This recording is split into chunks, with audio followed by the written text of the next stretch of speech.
Well, David Bier is the Associate Director of Immigration Studies at the CATO Institute and an expert on legal immigration, border security, and interior enforcement.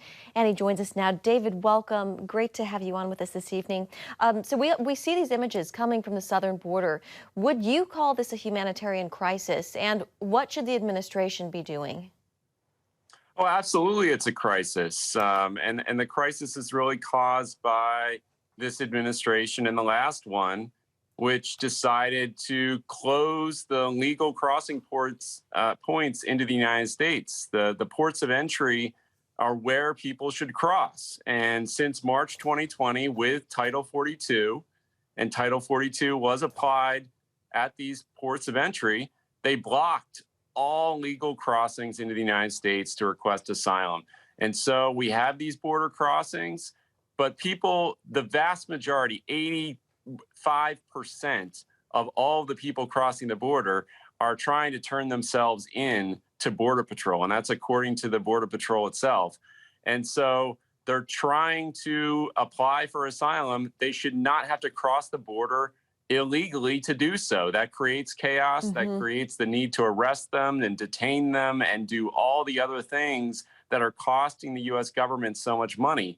There's a better way to do this, and that's allow them to apply legally. And that is the primary response that the administration should have to this crisis, not spending billions of taxpayer dollars on another border boondoggle. So Tara reported on the Biden administration's plans if, in fact, Title 42 is lifted on May 23rd. In your view, David, is that plan enough?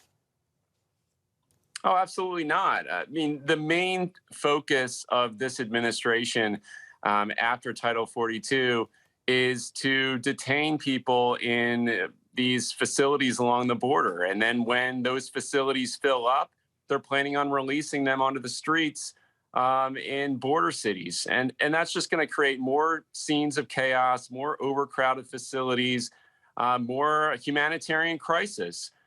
They need to get back to focusing on legal immigration. How do people come to this country legally? You mentioned it at the top. We have record job openings in this country. We need people. They're going to produce good things. Good economic consequences will come from letting people come to this country legally.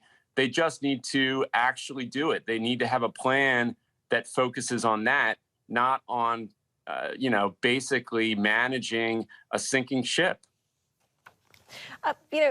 Comprehensive immigration reform seems to be really out of reach for Congress. Why has this been such an intractable issue for years now? Because it's become a partisan issue. Several years ago, it was possible to have a bipartisan agreement about a big issue like comprehensive immigration reform. We've totally lost the way on that. Today, it's basically 100% on one side, 100% on the other.